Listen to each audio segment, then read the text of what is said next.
kind of does a ooch as they hike out. So they hike out, ooch a little. There, lean in. You're going to see how active the leaders are, and you're going to look at the back of the fleet, and they're nothing like this.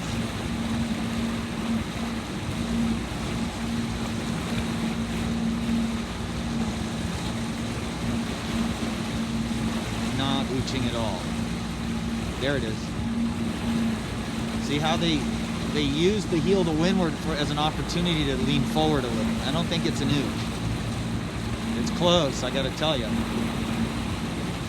The other guys are just a lot more. They get on their feet. Okay, this girl's really good. She's got her spin Cunningham on.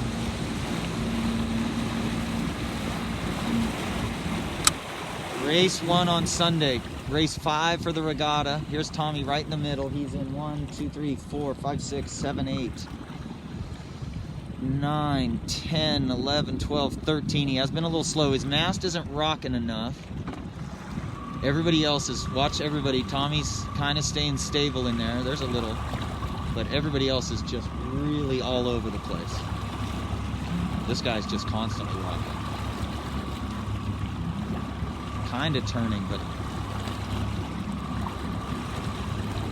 see that? That's just a rock, so that's not legal. But you just tell people when they're doing that, quit rocking. But he is parked. He's losing a lot. Mercy is coming in on that corner.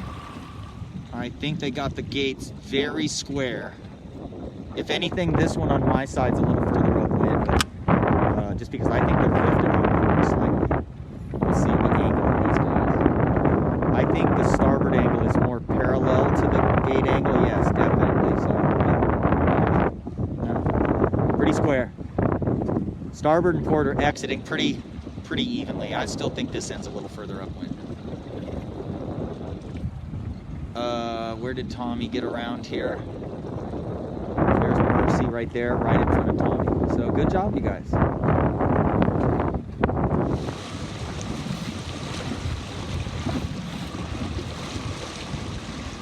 So yeah, we have a little bit of a bound up boat. Sailed a pretty good upwind. You can't see her around there.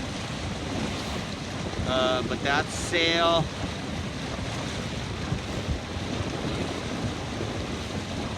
she's looking pretty good right now. Yeah. So it's probably just upwind. You're in a laser, the boat gets bound up. So got to find a way to depower her sail a little bit more. But it looks good here. The downwind leg to the finish for race 1 on Sunday. And sometimes downwind is hard to explain to people, but I want you to watch the mast of these boats and then watch your own mast as I video you, and you're going to see that just the aggressiveness here to push the edge of Rule 42, and who knows what the interpretation is. I've done hundreds of regattas, and about probably 25 in my life have had judges, and some have been in Europe, some have been in the United States, and judges not all, but they judge differently. So you might find a judge that thinks that the amount of rocking of the mast without turning here, they're just going straight and just rocking. They're not turning very much. They might be turning a tiny bit, but you know, there's a judge somewhere that says this is illegal. And I think he's not turning enough. I think the guy in first place is actually turning his boat as he heels it. There you go. See, he goes up. The guy with the pink is legal. Every single time he heels the boat, he's actually turning. But I'm not being critical of this. I'm just trying to say that it's a much more difficult line than a non-sailor understands. The general rule is if you are heeling the boat, you're allowed to heel the boat as long as you're turning it. The heel is followed by a turn, because that's what you're doing. You're steering the boat with your weight, and that you're steering with the center of the sail. When you put the center of the sail to the right, the boat turns left. Right now he's going to head up. Center of the sail went left, the boat went right. So here's Tommy between 12th and 16th. Last downwind leg, he learned that anybody around the top 10 is fast downwind. One thing you got to remember is A coach will ask you if you're fast downwind, and it's really hard to tell because it depends on who you're next to. If you're in the back of the fleet, the answer is probably going to be, oh yeah, I was fast. If you're in the front of the fleet, it's like, oh, I was slow. So just remember that. When you get to the front of the pack, you feel slower downwind. He's doing better. He's about 12th right now. He's got 3 boats over there that could get him. Mercy's in 13, 14, 15, 16, 17, 18 with these guys right here.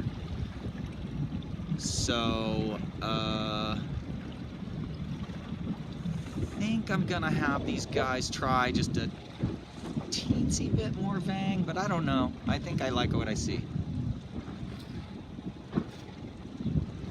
The thing that I like about Tommy is look where he's looking, okay? I notice a lot of people when they're doing their boat handling downwind are looking at the boat or looking forward, and he's looking back. And he's actually gone a little forward on this boat over here. And notice his boat is rocking a little more. I think he's trying to copy.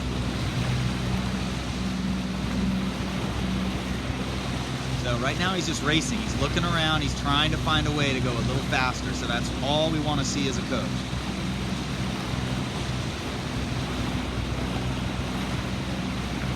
I'm a little worried Mercy's not heeling to windward enough. You'll notice that these boats will get heeled up pretty far. See? Look at that guy. Woo, that's a rock. But you see how they're heeling to windward quite a bit and then turning down? That's what we got to be working on. Tommy's gone forward here a little. He's got to, I would have his boom out further if he possibly could. I'm worried that he's got it in just a little. Seriously right at 90 degrees in the in-between moments. Coming to the finish, there's Preston. Preston is probably having his best race. It's about 1, maybe 2 knots lighter than the first 2 races yesterday. But right now is the windiest part of the race, so that's good. This is the last downwind to the finish. He's ahead of Sophia. I think I'm going to have these guys try a little bit more vang downwind, but they'll probably tell me they were fast downwind. You need to heel the windward more and steer the boat. The waves have to be better sometimes off to your sides. So you gotta look around, and when you see something big, like right now, I'm looking down here in the water, and I'm looking around like this because I think it looks better than over there. I think it looks bigger over here, so I'm going by the lee to go this way. By the lee, by the lee. Then I look around, and if I look behind me and I see waves bigger to the other side, I'll go there. But this is still big right here, so I'd be going low for these guys. We can't tell you exactly what to do all the time, but it just looks lighter and smaller waves right here. So Tommy's over there getting about a 12. There's Mercy, and she jived and coming in on by the lee on port tack. So I'm gonna have to ask her, did she gain or lose on this run? I think she lost, but I could be wrong. She might be inside of these guys. I don't know yet. She kind of sailed a textbook run, but I think her sail setup and her lack of changing course and a lack of heeling, you know, you do have to chase the waves a little bit. Oh boy, this is interesting. I think she got room on 1-to-1. Yes. So there's 13, 14, 15, 16, 17, 18. She probably got 20th is my guess. So she should be, I think, getting around 15s, considering how good she looks in the boat. So we're still striving for that 15 range. It could have just been the start. We'll find out. So this might be one of Preston's average races, maybe not his best one. Sophia needs to get low here to stay inside of all these boats.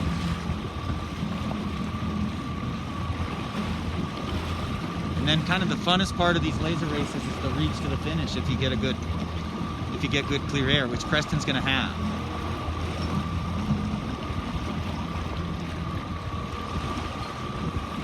Very good. Need a little vang on, not too much. Very good. Oh, he's right behind Cole. Cole is a good sailor. So good job. Here comes Sophia back here, rounded on the inside and going good. Race 6 for the regatta, race 2 on Sunday. The pin-in boat is not set up like they were last time, so we just worked on a little drill where you use the pin-in boat as your line sight. But he's not quite set up the same way. That looks like Preston, I think, or somebody sticking out up there. I don't think it's a U-flag start. Man, everybody wants that end again.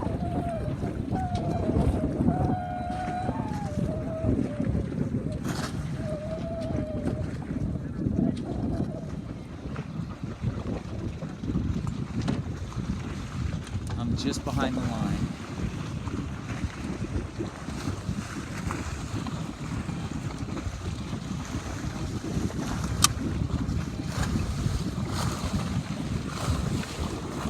FA. Just the youngest guy in the fleet, probably just port tacking the fleet. Perfect. Yeah, because the sound signal took a little while to get to us. Coach boats and spectators, clear start, port number 2. Yeah, I don't think I got great video because I had to get on my hands and knees because I was totally blocking 2 other coaches who were trying to video behind me. But my coach boat trick, you know, using the pin boat as a line sight didn't work for these starts because there was no pin boat for that start like the first one. So I hope I didn't mess you guys up. So guess who's right back in the same place? We talked about what happened on the first beat of the last race. A girl lee-bowed her that she should have let cross. She said she couldn't have let her cross. But I still contest that she could have because that girl tacked, lost speed, and then was still able to pinch her off a little bit. But again, this just looks beautiful. She's got the technique. I'm worried that the right's going to pay again, but we'll just have to see. I mean, we don't have a crystal ball over here. The best sailors right now would hike as hard as they can without sitting up, and they're just grinding out full speed. No feathering at all. Number 8 right there, I think she looks pretty small to me. I mean, I'm looking at her, and I don't think she's that far behind Morgan right there. So we'll see. I'm always optimistic. But I know she's crossing this entire pack right through here. And she knows that she liked the shy ley line the last race. She said that worked out quite well. I told her that 2 knots less, she'd have been in her wheelhouse, where she just wasn't quite as overpowered. But I tell you, she looked outstanding. So now she's stepping up on starboard. I do know they moved the mark to the right a little. It's right out there. But, so I don't expect to see her go much further.